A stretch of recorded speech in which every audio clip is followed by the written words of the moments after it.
Hello, good morning, नमस्कार दोस्तों। 16 अक्टूबर की करंट अफेयर्स में आप सभी का स्वागत है। तो आइए देखते हैं कि आज के 10 most important current affair questions कौन से हैं जो कि द हिंदू, इंडियन एक्सप्रेस और पीआईबी जैसे सरकारी जो साइट्स हैं इनसे लेकर बनाए जाते हैं डेली। ये हर एग्जाम पॉइंट ऑफ व्यू के लिए जितने भी सरकारी एग्जाम आपके होते हैं ना गवर्नमेंट की, चाहे वो बैंकिंग हो, चाहे आपका एसएससी सीजीएल हो या जीडी हो, या यूपी पुलिस का हो, या यूपी पीसीएस आरओ एआरओ, कोई भी एग्जाम उन सबके लिए मोस्ट इंपॉर्टेंट है। तो आइए पहले प्रश्न के साथ अपना शुरुआत करते हैं। पहला प्रश्न है, वुहान ओपन खिताब 2024 किसने जीता? अच्छा, ये वुहान ओपन है क्या? तो आपने लॉन टेनिस सुना है? तो वो जो लॉन टेनिस होता है ना, उसी का ये खिताब है। इस साल ये पूछा गया है कि 2024 है, अभी हाल ही फिलहाल में किसने जीता है? ए ऑप्शन है आरियाना सबलांका, बी क्विंजन झेंग, या सी इगा स्वेत्विक, या डी कैरोलिना मुचोवा। इसका सही उत्तर है ए आरियाना सबलांका। इन्होंने इसमें किन वेन जेंग को हराया था। ध्यान रखिए, ये किन वेन जेंग इसमें हारी थी फाइनल में, ठीक है, ये ध्यान रखना। अच्छा, किस देश के लिए खेलती हैं? तो आरियाना सबलांका, ध्यान रखना, बेलारूस की, ठीक है, बेलारूस ये इनका कंट्री है। कई बार ये प्रश्न आता है किस कंट्री के लिए है, ठीक है, ये है आपकी आरियाना सबलांका। तो इन्होंने वुहान ओपन में, ध्यान रखिएगा, फाइनल में किन वेन जेंग को हराया। अच्छा, ये बताइए अब किन वेन जेंग किस कंट्री से है, ये आप बताइए। आईएससी के साथ मोस्ट इंपॉर्टेंट जितने भी हाल ही फिलहाल में ओपन हुए ना टेबल टेनिस के, मतलब सॉरी लॉन टेनिस के जितने भी ओपन हुए, चाहे वो आपका फ्रेंच ओपन हो, चाहे विंबलडन ओपन है, ऑस्ट्रेलिया ओपन हो, सारे ओपन को देख लेते हैं, रिवाइज कर लेते हैं, ठीक है। तो ध्यान रखिएगा, ऑस्ट्रेलिया ओपन कई बार ये भी पूछ लिया जाता है किस कोर्ट पर खेला जाता है, तो हार्ड कोर्ट पर खेला जाता है ऑस्ट्रेलिया ओपन। इसमें पुरुष की श्रेणी में जेनिक सिनर है जो कि इटली के हैं, इन्होंने हराया था रूस के डेनियल मेडवेडेव को। महिला की श्रेणी में आरियाना सबलांका जो कि बेलारूस की हैं, इन्होंने जेंग किनवेन को हराया था जो कि चीन की है। मैंने अभी आपसे पूछा था जेंग किनवेन कहां की है, चीन की। फ्रेंच ओपन में भी यही हुआ था, जो क्ले कोर्ट पर खेला जाता है। पहली चीज देखिए, किस पे? क्ले कोर्ट पे, ठीक है। इसमें मेल की श्रेणी में कार्लोस अल्काराज हैं जो कि स्पेन के हैं, इन्होंने अलेक्जेंडर जेवरेव को हराया था जो कि जर्मनी के हैं। वुमेन की श्रेणी में इगा स्वेत्विक जो कि पोलैंड की हैं, इन्होंने कैरोलिना मुचोवा को हराया था जो कि चेक गणराज्य की हैं। विंबलडन ओपन की बात करें तो ध्यान रखिए सब 2024 के हैं, ये आपको ध्यान रखना, ठीक है, 2024 के। विंबलडन ओपन की बात करें प्राकृतिक घास पर खेला जाता है, जो घास होती है ना इस पर खेला जाता है। मेल की श्रेणी में अगेन कार्लोस अल्काराज जो कि स्पेन के, इन्होंने नोवाक जोकोविक को हराया था जो कि सर्बिया के। वुमेन की श्रेणी में मार्कोटा वोंडरोवा जो कि चेक गणराज्य की हैं, चेमेली पोलियानी को हराया था जो कि इटली के हैं। यूएसए ओपन हार्ड कोर्ट पर खेला जाता है, जेनिक सिनर जो कि इटली के हैं, इन्होंने टाइटलर फ्रिज को हराया था जो कि यूएसए के हैं। सब 2024 के, मैं फिर आपसे बार बार रिपीट कर रहा हूं, ठीक है। आरियाना सबलांका जो कि बेलारूस के, इन्होंने जेसिका पेगुला को हराया था जो कि यूएसए के हैं। एक टाइम आपको पता है यूएसए का इसमें ना वर्चस्व होता था, लेकिन अब ये खत्म हो चुका है, आपको पता है। अब तो आप ये समझ लिए, देखिए अल्कराज जो कि स्पेन के नंबर 1 पे रहते हैं, यहाँ आरियाना सबलांका ये खासकर जीतती हैं, ठीक है, तो ध्यान रखिएगा। अगला प्रश्न है हमारा कि क्रिप्टो करेंसी बाजार में अवैध गतिविधियों को उजागर करने के लिए एफबीआई द्वारा बनाई गई क्रिप्टो करेंसी का नाम क्या है? अभी हाल ही में इस को उतारा गया है। आइए ऑप्शन देखते हैं। A next fund AI, B next gen AI, C flexi, या डी ब्लिट्जू। ध्यान रखिए, इसका सही उत्तर है ए नेक्स्ट फंड एआई नाम से अभी फेडरल ब्यूरो ऑफ इन्वेस्टिगेशन जो कि यूएसए की एजेंसी है, ध्यान रखिएगा, ठीक है, यूएसए की क्या है एजेंसी, खुफिया, इन्होंने अभी इसको उतारा है, ये आपको ध्यान रखना, ठीक है।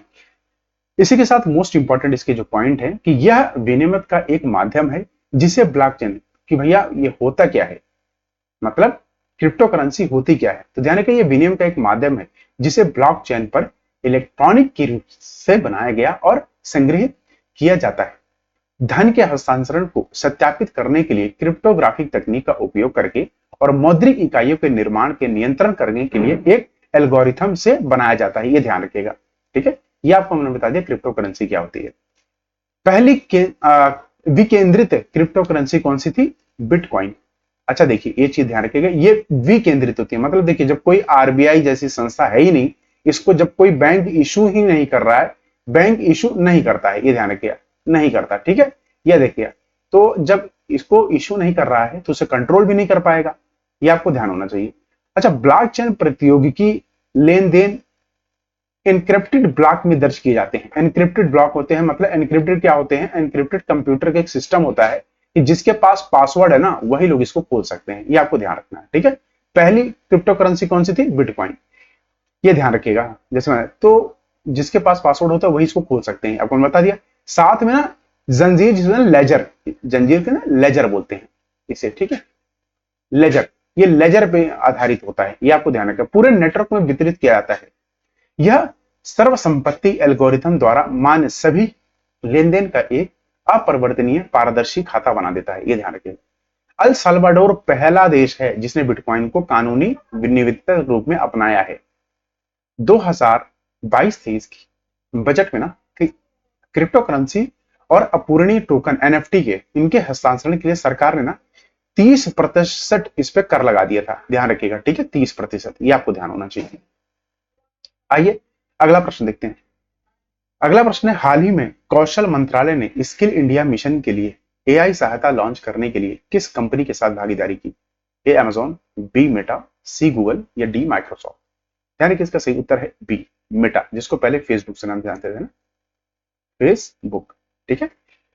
तो कौशल विकास एवं उद्यमी मंत्रालय एमएसडीई और मेटा ने skill India digital SID portal पर एआई संचालित सहायक लॉन्च करने के लिए साझेदारी की है, ठीक है, जो कि कई भाषाओं में 24x7 मतलब 24 घंटे 7 दिन पाठ्यक्रम उपलब्ध कराएगा, ये ध्यान रखिएगा, ठीक है, ये मोस्ट इंपॉर्टेंट। तो किसके? मिनिस्ट्री ऑफ स्किल डेवलपमेंट की है, ये ध्यान रखिएगा। वहीं आइए एआई पर आधारित सारे प्रश्नों को हम रिवाइज कर रहे थे, जैसे कि हर बार कराते हैं आपको, ठीक है। मैं सच कह रहा हूं, अगर आपने इनका स्क्रीनशॉट ले लिया बहुत ज्यादा काम आने वाला है। जैसे एआई सुरक्षा पर पहला शिखर सम्मेलन यूके में ब्लेचले ना एक जगह है, वहां हुआ था 2023 में। एआई सुरक्षा पर दूसरा शिखर सम्मेलन। शिखर सम्मेलन होता क्या है? जिसमें बहुत सारे देश मिलते हैं और किसी चीज पे चर्चा करते हैं। दूसरा हुआ था सियोल, दक्षिण कोरिया की राजधानी है, 2024 में। किस एआई ने पीएम मोदी के भाषाओं को तमिल में अनुवाद किया था? तो भाषण लाई नाम से। सुप्रीम कोर्ट ने भी एआई आधारित क्षेत्रीय भाषा अनुवाद का उपकरण लॉन्च किया है, सुहास नाम से। ओला ने भारत का पहला एआई मॉडल लॉन्च किया है, कृत्रिम नाम से। Generative AI platform topaz Infosys ने बनाया है।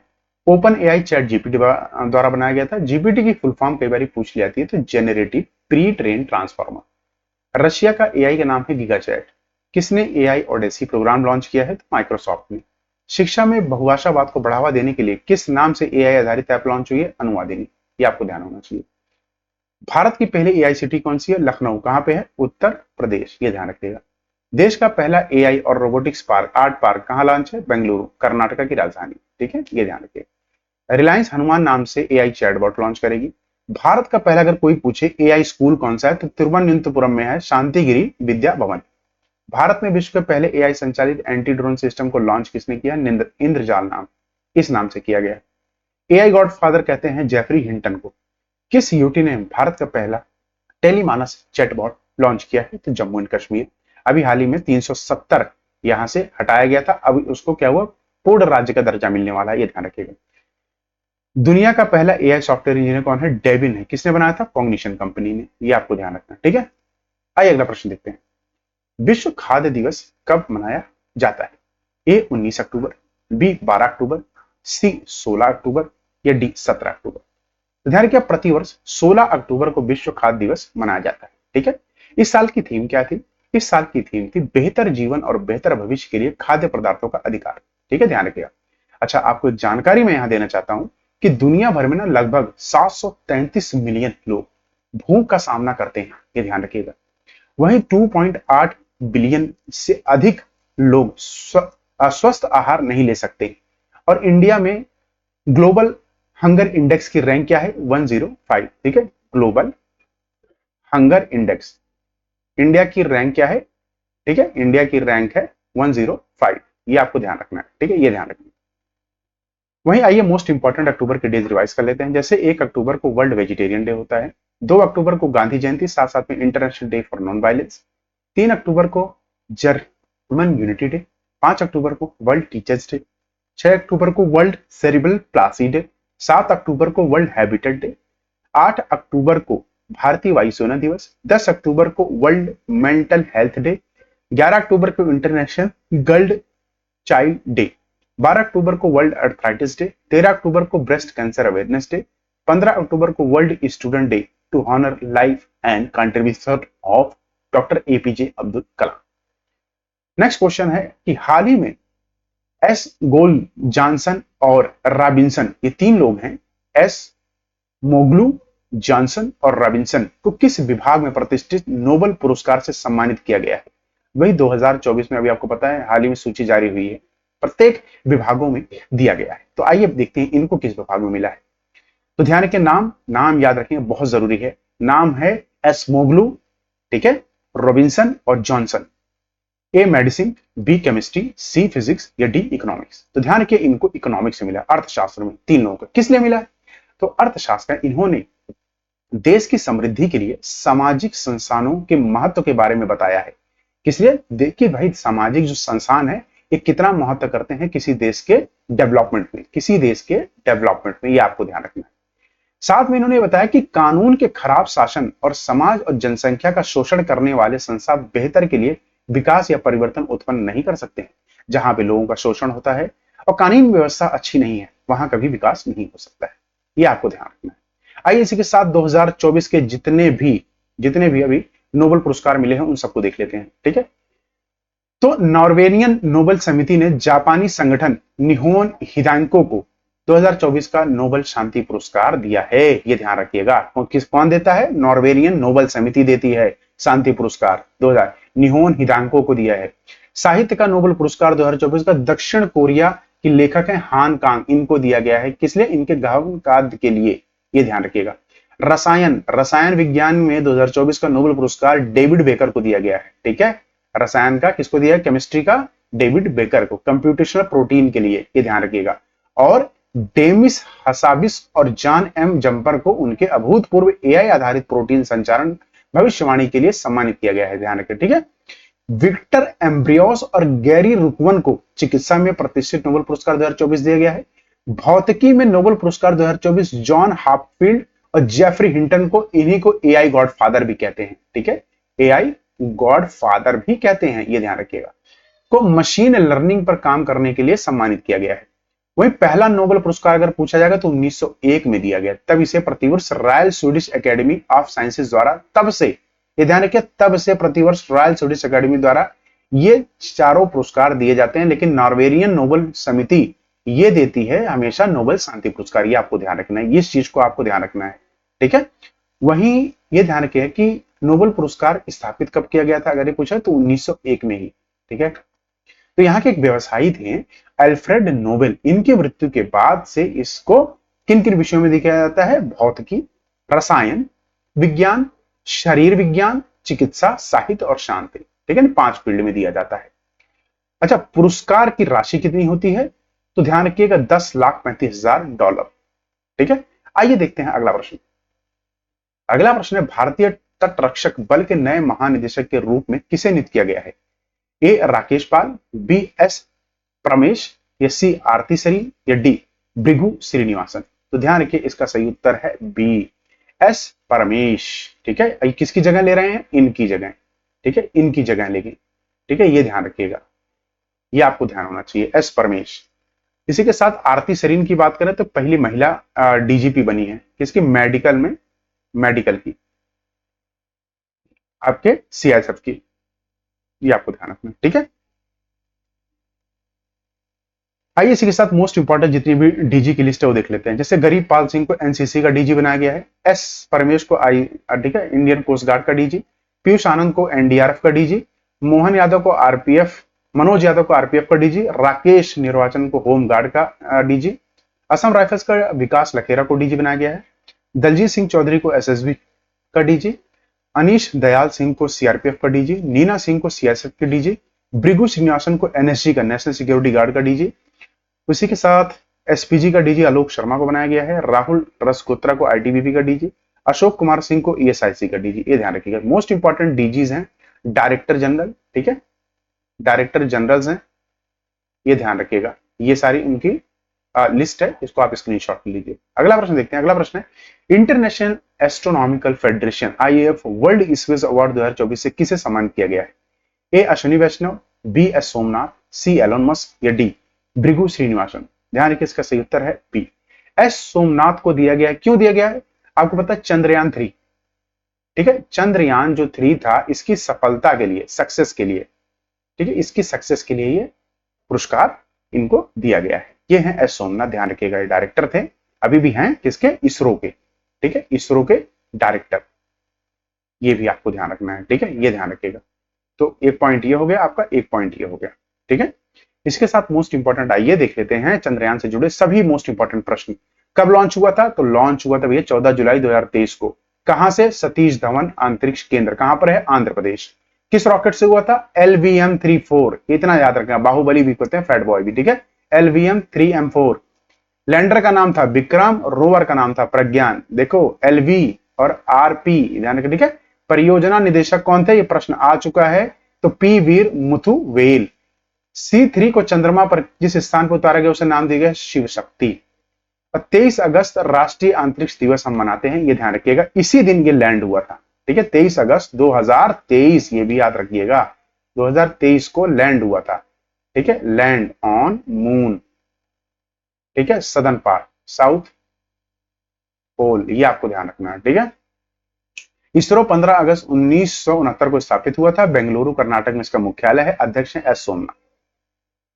अगला प्रश्न है, भारतीय संविधान की 75वीं वर्षगांठ मनाने के लिए घोषित अभियान का नाम क्या है।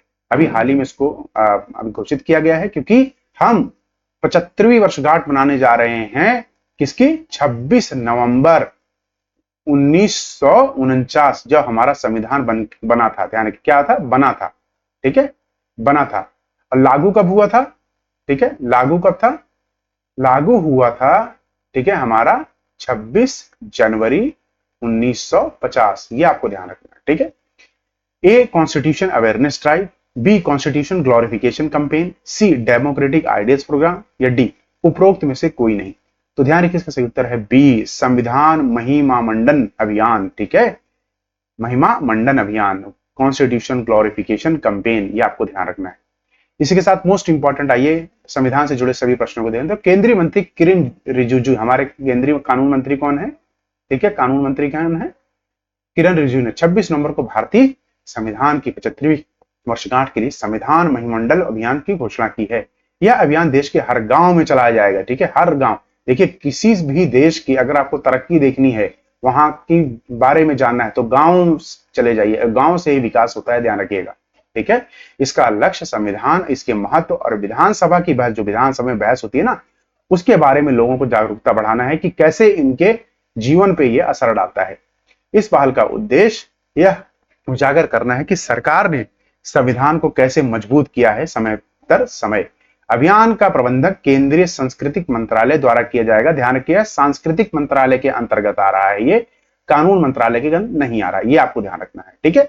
वहीं संविधान से इंपॉर्टेंट प्रश्न ये आ सकते हैं कि सबसे बड़ा संविधान कौन सा है, तो भारत का दुनिया का सबसे बड़ा संविधान है भारतीय संविधान। संविधान मूल रूप से हिंदी और इंग्लिश में लिखा गया है। इसे लिखने में लगभग 3 साल लग गए हैं, वैसे 2 साल 11 महीने तकरीबन 21 दिन इतने लगे हैं इसमें, ठीक है, ये ध्यान रखिएगा, ठीक है, ये आपको पता होना। भारत के पहले मसौदे में 2000 से ज्यादा संशोधन किए गए थे। संविधान एक उधार का थैला भी कहा जाता है, ठीक है। भारतीय संविधान के जनक कौन है, डॉक्टर अंबेडकर इसे जलाने के लिए तैयार थे। उन्होंने कहा था बेकार है ये, इसको जला दीजिए। क्यों, उन्होंने कहा था लोग इसको फॉलो नहीं करेंगे, ठीक है। संविधान भारत को एक संप्रभु, समाजवादी, धर्मनिरपेक्ष और लोकतांत्रिक गणराज्य घोषित करता है, प्रियम्बल में लिखा है, ठीक है, प्रियम्बल। स्वतंत्रता, समानता, बंधुता आदर्श वाक्य हैं संविधान के। पूछा जा सकता है प्रश्न में, आदर्श वाक्य कौन से, स्वतंत्रता, समानता और बंधुत्वता, ठीक है। भारतीय संविधान को जीवंत संविधान क्यों कहा जाता है, ये आप मुझे बताओ भाई। जीवित संविधान की वजह, क्योंकि इसमें अमेंड कर सकते हैं हम, क्या कर सकते हैं, अमेंडमेंट कर सकते हैं समय पे समय, ये ध्यान रखिए, इसीलिए, ठीक है। अगला प्रश्न देखते हैं कि अंतर संसदीय संघ की 149वीं सभा कहां आयोजित की गई थी। ए जनेवा, बी लंदन, सी जर्मनी या डी फिनलैंड। इसका सही उत्तर है ए, जिनेवा स्विट्जरलैंड, ठीक है, ये भी आ सकता है, तो यानी ये भी आपको याद रखना, स्विट्जरलैंड, ठीक है, जिनेवा वहां की राजधानी। तो एक संसदीय प्रतिनिधित्व मंडल ने जिनेवा में अंतर संसदीय संघ आईपीओ की 149वीं विधानसभा में भाग लिया है, ठीक है, ये ध्यान रखिएगा। सभा ने शांतिपूर्ण और टिकाऊ भविष्य के लिए विज्ञान, प्रौद्योगिकी और नवाचार का उपयोग करने पर ध्यान केंद्रित करवाया है, ये आपको ध्यान होना चाहिए। वही अगला प्रश्न, ऐसे अगले प्रश्न से पहले हम ये देख लेते हैं मोस्ट इंपॉर्टेंट जितने भी समिट्स हुए, ये समिट्स देखिए हर एग्जाम में पूछे जाते हैं, ये मोस्ट इंपॉर्टेंट है, ठीक है, मोस्ट इंपॉर्टेंट। जैसे ब्रिक्स शिखर सम्मेलन 2024 रूस में हुआ था, नए सदस्य यहां जोड़े गए थे, मिस्र, इथोपिया, ईरान, सऊदी अरेबिया और संयुक्त अरब अमेरिका। क्वाड समिट यूएसए में हुआ था, इसमें 4 मेंबर हैं, यूएसए, ऑस्ट्रेलिया, जापान, भारत। सम्मेलन 2024 का सम्मेलन भारत में हुआ था। कहां हुआ था? भारत में हुआ था। सीओपी कॉन्फ्रेंस ऑफ पार्टीज 28 जो समिट हुआ 2023 में यूएई में हुआ था। आसियान शिखर सम्मेलन 2024 का लाओस में हुआ था। कुल देश इसमें 10+8 है, 10 परमानेंट है, ठीक है, परमानेंट है, और आपके 8 हैं इसमें नॉन परमानेंट, ठीक है, ये आपको ध्यान होना चाहिए। वहीं एससीओ शिखर सम्मेलन 2024 कजाकिस्तान में हुआ था, नया सदस्य इसमें ईरान जुड़ा था। नाटो शिखर सम्मेलन 2024 वाशिंगटन डीसी में हुआ था, यूएसए। G7 शिखर सम्मेलन इटली में हुआ था 2024 का। G20 2024 का ब्राजील में होगा, ये ध्यान रखिएगा, अभी हुआ नहीं है, होने वाला है। नया सदस्य में अफ्रीकी संघ, मुख्यालय अदीस अबाबा, और जो कि इथोपिया की capital. COP 19 conference of party 2029 2024 का बाकू में हुआ था, अजरबैजान की कैपिटल है, ये ध्यान रखिए, ठीक है, क्या है? कैपिटल, ये आपको ध्यान होना चाहिए। अगला प्रश्न है और अंतिम प्रश्न कि भाई दुर्लभ दवाओं का उपयोग किस तरह की बीमारियों के इलाज के लिए किया जाता है? A bacterial disease, B rare disease, C viral disease, या डी पैरासाइटिक डिजीज। देखिए यहां भी दुर्लभ है और यहां भी दुर्लभ है, तो उत्तर इसका दुर्लभ ही है, तो बी रेयर डिजीज। रिसेंटली क्या हुआ, हाईकोर्ट की ना एक आदेश आया, उसी के बाद से ये काफी लाइमलाइट में, तो इसमें मैंने कहा इस प्रश्न को डाला जाए। तो देखा दिल्ली के ना उच्च न्यायालय ने अभी हाल ही में दुर्लभ बीमारियों के इलाज के लिए दुर्लभ दवाएं तक पहुंच में सुधार के निर्देश जारी किए। भैया इनकी जो पहुंच है ना लोगों तक बनाई जा सके, क्यों? क्योंकि गांव में कोई है भाई उसको तो मिल ही नहीं पाएंगे दुर्लभ दवाएं, क्योंकि इनकी पहुंच बहुत सीमित है। एक दुर्लभ बीमारी एक स्वास्थ्य स्थिति है जो अधिक सामान्य बीमारियों की तुलना में कम से कम संख्या को लोगों को प्रभावित करती है, ठीक है। इसके साथ यह ध्यान है कि वर्गीकृत दुर्लभ बीमारियां हैं, इन दुर्लभ बीमारियों में से ना 5% से कम में उपचार उपलब्ध है, यह आपको ध्यान रखना। साथ में एक बीमारी को दुर्लभ रूप से वर्गीकृत किया जाता है यदि इसकी व्यापकता प्रति 1000 लोगों पर एक मामले में इसे दुर्लभ कह दिया जाता है। प्रश्न ये भी आ सकता है दुर्लभ क्या होता है, ठीक है, तो 1000 पे एक मामला आए। इसी के साथ यह संस्करण समाप्त होता है। जिन जिन लोगों ने अभी तक चैनल को सब्सक्राइब नहीं किया, चैनल को सब्सक्राइब जरूर कर लिएगा। ऐसे नए और एक्साइटिंग जो मोटिवेशनल जिसे कहते हैं ना, आपको इसमें मोटिवेशन मिलेगा, एजुकेशन भी मिलेगा, सब कुछ। तो ऐसा संस्करण डेली आता रहेगा करंट अफेयर्स का, ठीक है। तो कल फिर मिलेंगे नए संस्करण साथ, तब तक अपना ख्याल रखिए। जय हिंद, जय भारत। और हाँ, PDF डाउनलोड करनी है तो टेलीग्राम जरूर देखिए। धन्यवाद।